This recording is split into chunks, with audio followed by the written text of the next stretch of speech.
Halo Sobat DT, pada episode pertama DT tutorial kali ini kita akan membahas tentang dasar pengaturan kamera. Dasar pengaturan kamera merujuk pada 3 poin penting atau biasa disebut segitiga exposure.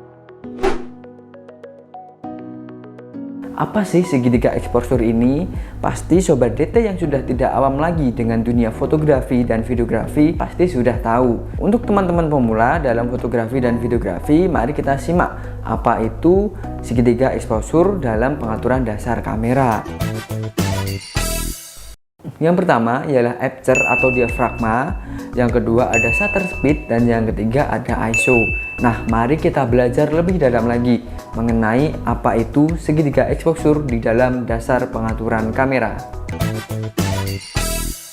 Nah, poin yang pertama atau unsur elemen yang pertama adalah diafragma. Diafragma atau aperture itu biasa disebut bukaan lensa. Untuk teman-teman yang sering menggunakan kamera DSLR atau mirrorless pasti sering melihat adanya sistem mekanis lensa yang bisa membuka dan menutup. Untuk diafragma ini biasanya pada settingan kamera terdapat huruf F, bisa F1,2 atau sampai F16. Nah, semakin kecil nilai pada F aperture ini maka akan semakin besar lensa menangkap cahaya. Kebalikannya, semakin besar nilai F maka akan semakin kecil lensa membuka dan menangkap cahaya. Lalu apa pengaruh dalam foto atau video Sobat DT?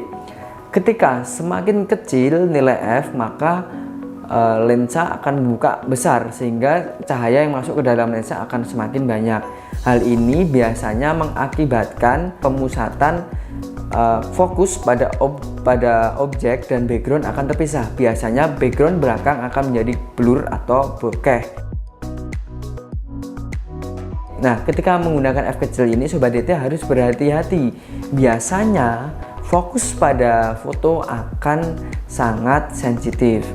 Nah, lalu ketika menggunakan F kecil maka hasil foto akan jauh lebih terang daripada menggunakan F besar. Ketika menggunakan F besar atau bukaan lensa dengan nilai yang besar, Sobat DT akan mendapatkan hasil foto yang tajam, namun akan berpengaruh pada foto Sobat DT yang lebih gelap. Berikutnya adalah shutter speed. Shutter speed adalah kecepatan mekanisme cermin atau sensor kamera menangkap sebuah objek foto.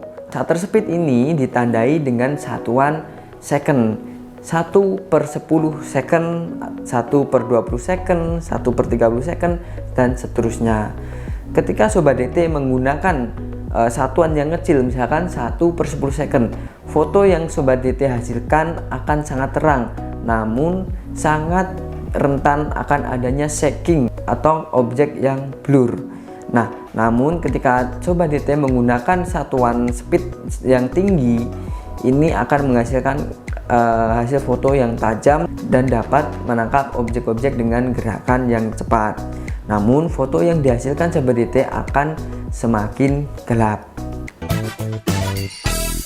Nah, yang terakhir adalah ISO. Apa itu ISO? ISO adalah pengaturan intensitas cahaya yang dibuat digital di dalam kamera. Semakin tinggi nilai ISO maka akan semakin terang foto Sobat DT, semakin kecil maka akan semakin gelap. Sudah saya jelaskan 3 unsur elemen pada dasar pengaturan kamera. Nah, dari 3 elemen ini sebaiknya apa yang kita setting dulu sebelum kita melakukan pengambilan foto dan video. Biasanya yang pertama yang dikunci adalah ISO. Ketika ISO sudah dikunci, misal kita pada ISO 800. Nah, setelah menggunakan ISO 800, kita akan mengatur lagi pada diafragma atau aperture menggunakan angka aperture tertentu. Nah, yang terakhir adalah shutter speed. Ketika foto masih kurang terang atau kurang gelap, kita tinggal atur nilai shutter speed. Oke Sahabat DT, itulah tutorial mengenai dasar pengaturan kamera. Sampai bertemu di tutorial DT yang lainnya.